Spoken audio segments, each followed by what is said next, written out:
Hey guys, welcome back to the channel, and today we are looking at the AT10II from Radiolink. And to be really honest with you, I knew nothing about this transmitter up until about a month ago, where Radiolink reached out to me and said, can you please take a look?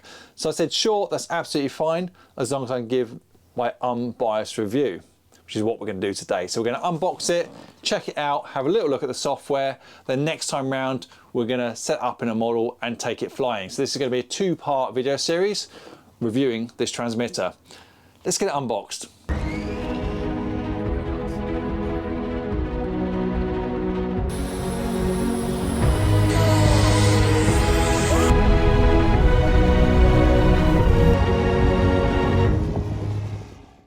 So first up, let's just read the technical specs straight off the box.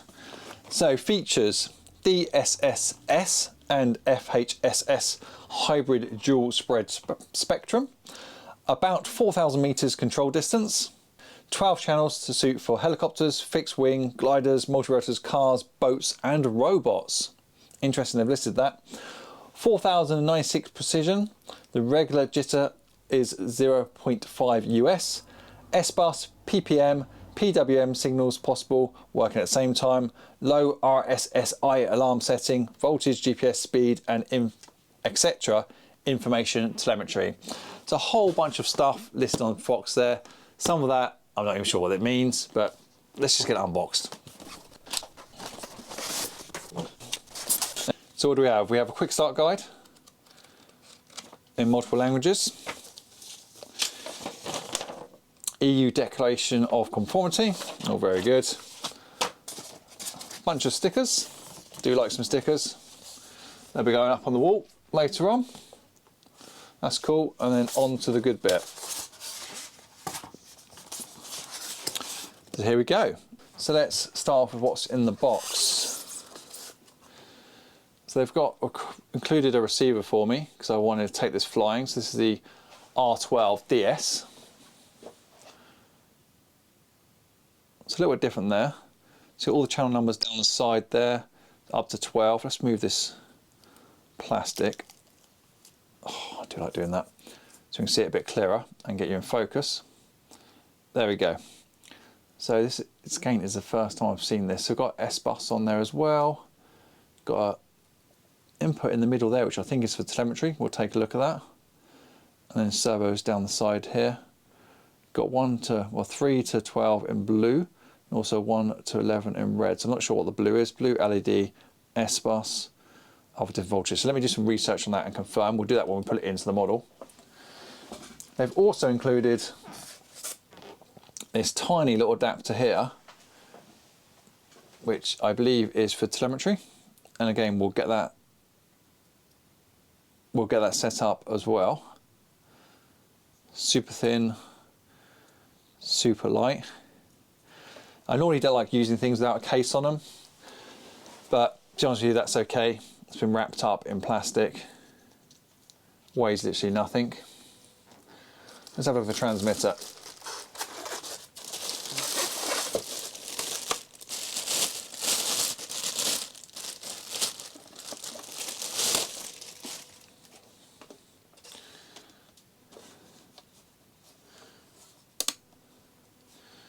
Actually, it feels okay.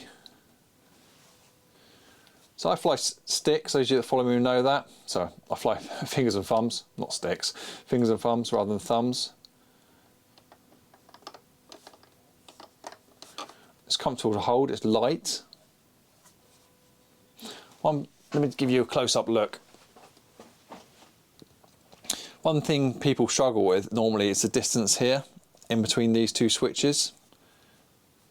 Especially when they're together, it's where they can get their fingers in there. And I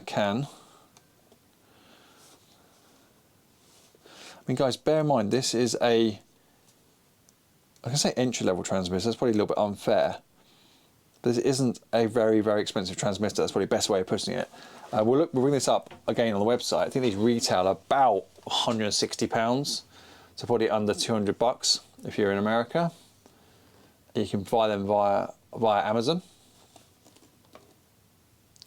Got a port on the back. There's a lot of functionality for the money. is my initial thoughts. They're nice and smooth sliders. I'm presuming you can adjust the sticks. Let's try that. Yeah, sticks can adjust.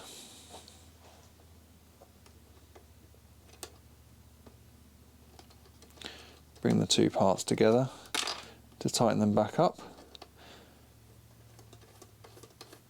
There we go, that one's now taller. Digital trims. It's not charged up or there's no battery in it. Just adjust that other stick quickly. Quite a large aerial, I guess that's the first quick observation. It's adjustable different angles.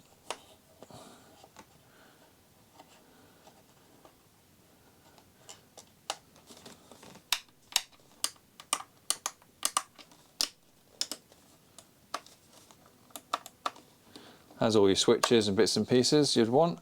Let's see if we can get it powered up and have a look at the software. Oh, that's interesting. Not seen that before on a transmitter. You've got a cursor, like a little joystick on the right hand side there, which pushes in.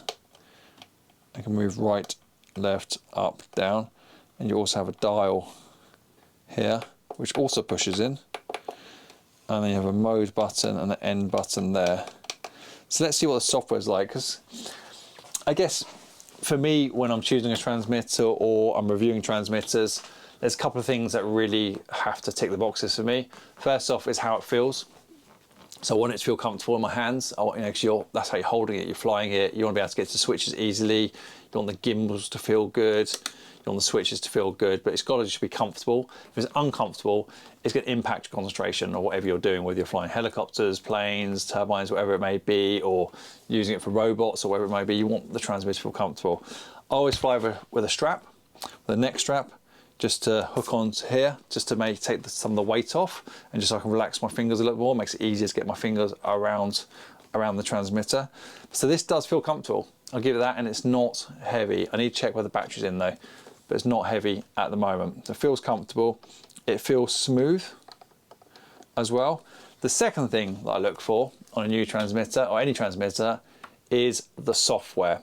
So I think that's where most of us probably struggle when changing from one set to another, is getting to learn new software. Transmitters have become more and more sophisticated over the years, and that's probably one of the big blockers for people actually changing, is having to learn how to set up something new. You might know how to do it on one, say Futaba, but then going to another make, it becomes a lot harder, like Radiolink. So let's see how easy the software is to get to grips with, and we'll dive deeper on this on the next video where I actually try setting up a plane lit. But right now, let's just get it powered on and see what it looks like at least.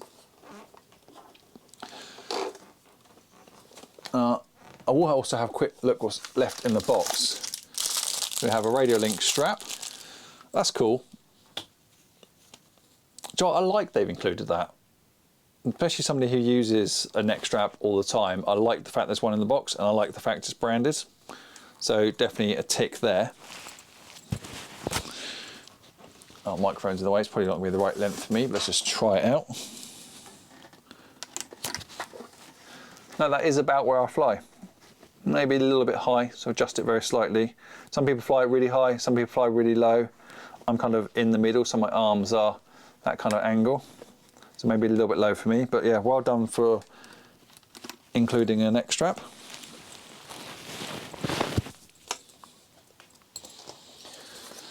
Then we have a wire, which is actually a 4-way wire, which I believe is for connecting that sensor into the receiver. So I think ground signal voltage, I might get this wrong. This might be the wrong way, guys, so don't shoot me at the moment. But I think it's that way around. I think it's a case of plugging it in, and then that goes into the top of the receiver as well.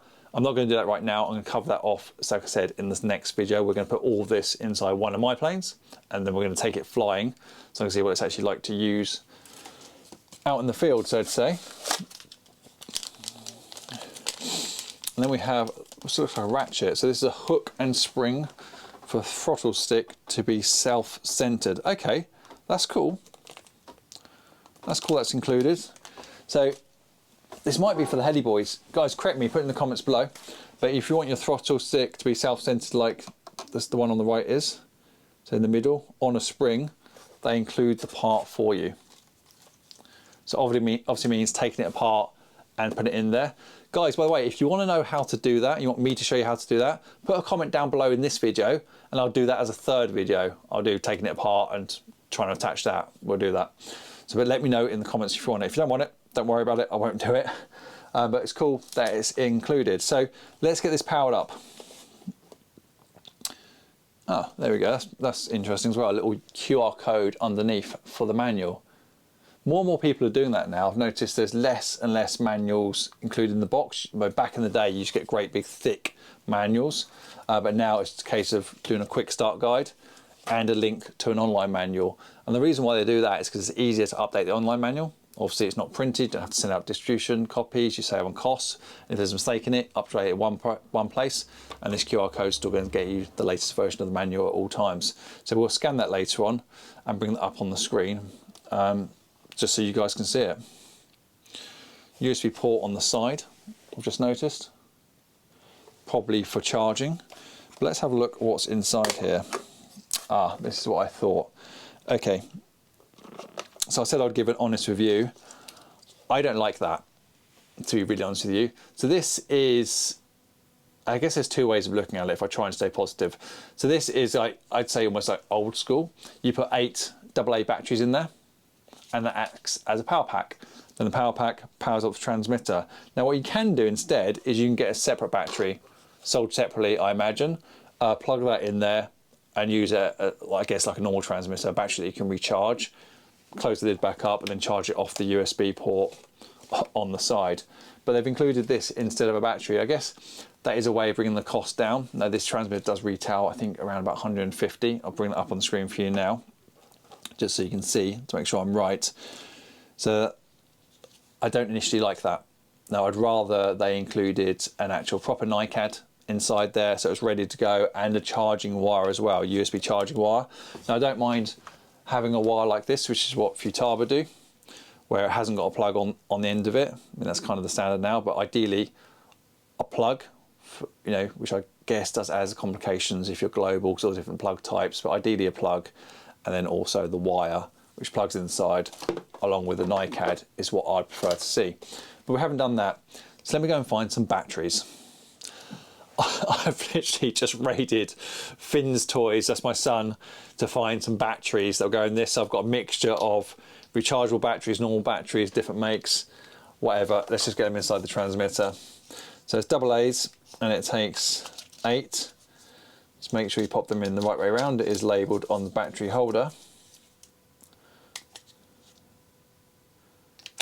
Negative, positive, negative, positive. Oh, I'm one short. How did I just do that? I hope these are charged. Right, found some more batteries. Got some spare ones now. Right. Batteries loaded. Let's pop this back in. Make sure we get the positive and negative the right way around. Otherwise this could be a very short video. Has gone in there nice and securely. Right, so just tucking that wire out of the way and making sure the battery still stays connected. There we go. It's on. Right, let's power up together. Kind of excited to see what this looks like. Oh, there we go. Boots up nice and super quick. Let's see what we've got around the screen. So obviously, helicopter. This looks very familiar, doesn't it? It really looks familiar. I mean, that's a good thing. So we can see the model type we're on helicopter. Got receiver voltage. Obviously, nothing's plugged in at the moment. Voltage of the transmitter. Obviously, my batteries are okay. Normal there. Not sure what that is. Maybe that's condition. We'll find out. Model. Radiolink. These look like different timers. We'll find out. Don't worry about that. I will confirm. And these look like our trims as well. Yeah, there we go. Digital trims. Oh, I like that. I like the way it's showing you the number down there. Different beep when you hit center as well. Yeah, I like that. Right, let's go into the software. Actually, let me change the camera angle so I don't have to hold it up in the air. Alright, so bear in mind, I've not bothered reading any instructions. I'm terrible like that. I just wanted to get this unboxed so you guys could have a look at it and just have a little look around the software to see if it feels familiar. And then we'll do an advanced video next time round where we're actually setting up a plane. But I'm not going to pull that off either, that's a cover. Oh, let's pull that off. Oh, yes. There we go. I was going to keep that on because I'm going to raffle this transmitter off at the end of this video series. But it's off at the moment. Anyway, let's go in and have a look. So mode, what's that do? Ooh. So on helicopter, parameters, throttle cut, trims, endpoints, sub trim. So similar wording. I guess I'm from a Futaba background. I have looked at other transmitters as well. And it's all familiar, isn't it? Model type. How do we navigate down? Oh, how do I go into that? Oh, okay. So select with the cursor, then push with this button. So reset type helicopter, so we can change this. Helicopter, select. What do I turn? Oh, that boat. Oh, look at that, boat. Not seen that before in a transmitter. Car type, multi-rotor, glider. Oh, okay, so we've got glider 2A, 2 ailerons, I guess, 2F plus 2 flaps, 2 ailerons plus 2 flaps, makes sense. 2 ailerons plus 1 flap, 1 aileron plus 1 flap, that's cool, I like that. Aerobatic, does that just mean fixed wing? Helicopter, boat. So let's go back to aerobatic, which I'm presuming is fixed wing. It's telling me to press enter. Is that on there? Are you sure? Yes, I am sure. I'm going to change these settings. Please wait.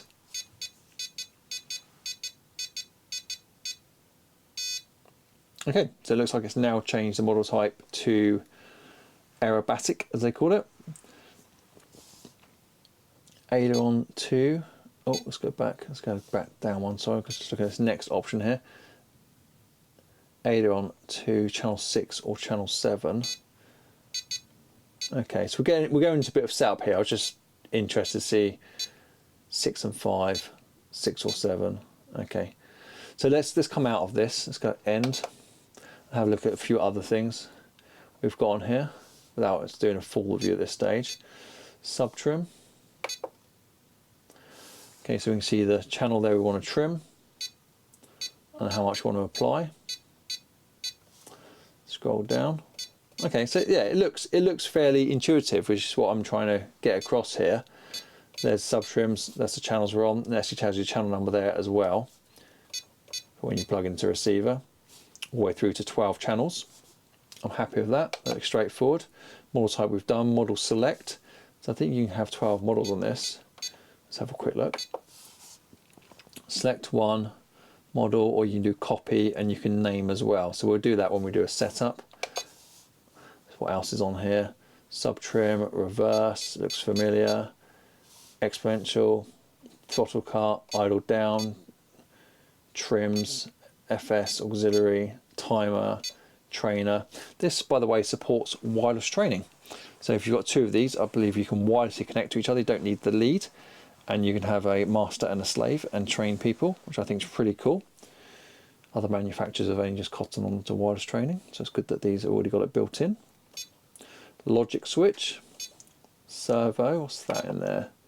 Okay, so that's where how your servos are moving. Yeah, so I've got to say, guys, without going through every single screen, this already looks fairly familiar to get onto. Now, it'd be interesting to see if we can do some of the advanced setup when we put it into system, trim, RX, extension shutdown, back color. Okay, oh, we can change some stuff here. That's interesting. Not going to change all these settings just yet. Cool. I've thought quite a bit, but as I was saying, the software looks familiar, and I'm happy with that. It looks like I can navigate around this with some ease to be able to set up a model, which is what we're going to do next time round. So 2 things we've ticked the box. I like the feel of the transmitter. I like the weight of it. Let's try it actually with the battery in, and the software looks like I can get on with it. I like it, especially when you consider the price point. The last transmitter I reviewed was the T26 from Futaba, which has just come out, and that is considerably more expensive. Now look, I know I'm not comparing apples to apples, but when you think that the Futaba transmitter is over £1,000, this transmitter is around £150, so considerably less. It's not going to do exactly the same as the other transmitter. I get that, so I'm not going to compare apples to apples. But you know, there's definitely a use case for this. You know, perhaps you're new to the hobby, perhaps you want to get a good transmitter but can't afford to spend thousands or even 500 or even £300. You can still get something that looks to be pretty capable. So first impressions for this, I like it, it's good. I'm pleasantly surprised. Let's be honest with you, I thought this is a make I've never heard of before. I thought it's probably not going to be very good and be very basic, but from what I've seen just so far in this very short video, just initial thoughts, initial reactions on this unboxing, it's okay. I like it.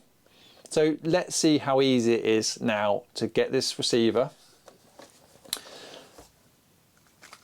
Let's get this receiver and this module set up correctly inside a plane, and that plane up and running and ready to fly, and then we'll fly it as well. So normally when I set up a plane for the first time, you know, a basic model, 2 aileron servos, elevator servo, rudder servo, throttle, you know, you're probably talking 10-15 minutes and you're good to go with your first flight condition, and then go and fly it. So next time around, let's see if we can do that. Perhaps I'll run a timer and I'll go ahead and swap out my current receiver and set all this up and see what this gives us. I'm really intrigued as well to see what we can get out of this, how this works.